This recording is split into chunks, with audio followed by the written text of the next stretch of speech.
Hello there. Boris Johnson has put forward a positive vision for a post-Brexit, outward-looking and confident UK, but also warned that leavers should not gloat over the result of the referendum.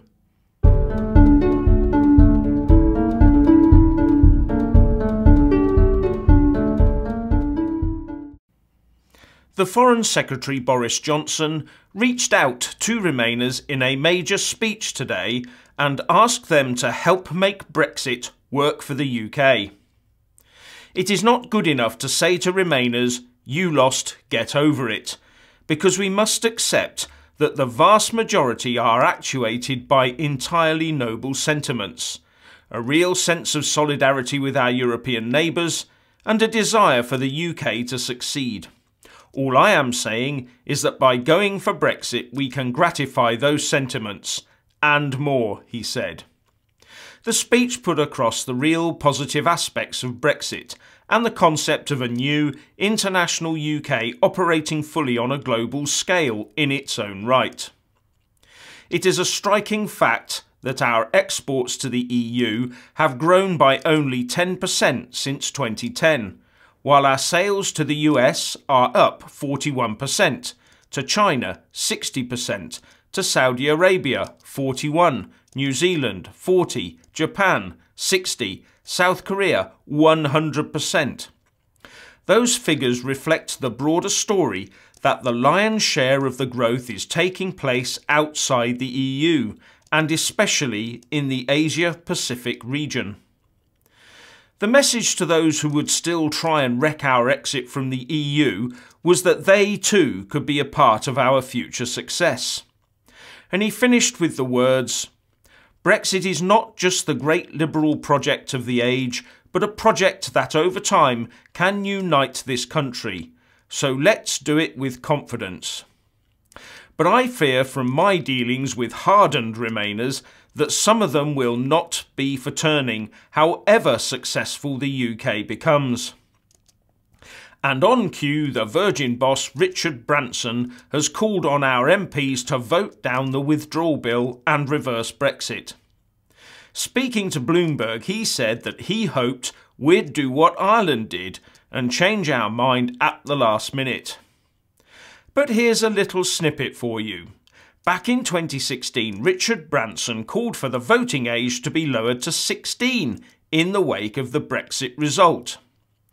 At the time, he said that the young were not too ill-equipped to vote and were often on the right side of history and more interested, motivated and informed due to social media.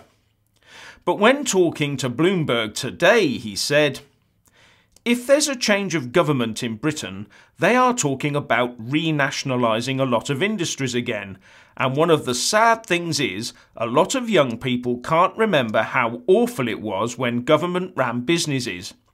It was akin to Russia, and we don't want that in our countries again."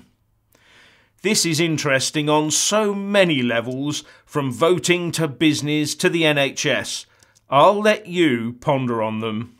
Anyway, back to Boris. He did absolutely the right thing in making the speech and asking for Remainers to join in and help making Brexit work.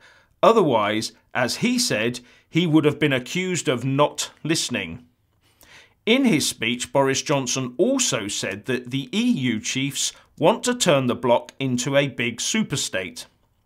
But the president of the EU Commission, Jean-Claude Juncker, begs to differ. "I am strictly against a European superstate," he said today. "We are not the United States of America. We are the European Union, which is a rich body because we have these 27 or 28 nations. The European Union cannot be built against the European nations, so this is total nonsense."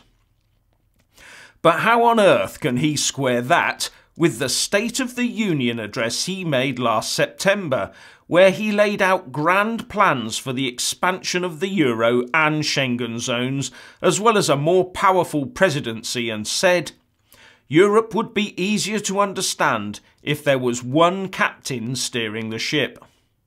I talked about this in earlier videos called Brexit, the EU mask has slipped, and Brexit, where is the EU going? And said that Juncker's speech showed the true intent of Eurocrats and that it should be a wake-up call for Remainers who think the EU is just a simple trading bloc. Ross Clark, writing in The Spectator, said at that time, "Yet Jean-Claude Juncker's State of the Union speech today dispels the notion that voting Remain would have been a vote to keep things as they are. Remaining in the EU as it now is was not an option on the ballot paper.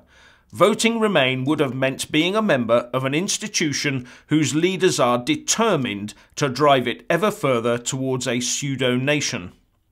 And Tory MEPs made their concern known by saying that Juncker was on the march towards a United States of Europe, where there will be no tolerance for deviation from EU rule. Then there are the interventions of people like Martin Schulz, Antonio Tajani and Emmanuel Macron, all powerful and influential figures in both their own countries and the EU, and all of them want a more powerful European Union, and have publicly said so. But now Juncker claims that is all wrong. Well, I'll take those past pronouncements over today's opportunist protestation any day. And finally, in a vote of confidence in post-Brexit London, City AM reports that the Japanese banking giant Sumitomo Mitsui has taken up 161,000 square feet of office space in Liverpool Street. City AM also says that it comes after figures published by CBRE in December suggested businesses had signed deals for 1 million square feet of office space in the capital in November, driven by the highest city take-up since 2004. Still waiting for the doom and gloom. What do you think about Boris, Branson and Juncker then? Please leave a comment below. Thank you. Please do like and share this video. And also subscribe to my channel. And when subscribing, please do remember to press on the little bell next to the subscribe button. That way you'll get an alert every single time I put up a new video. Thank you very much for watching.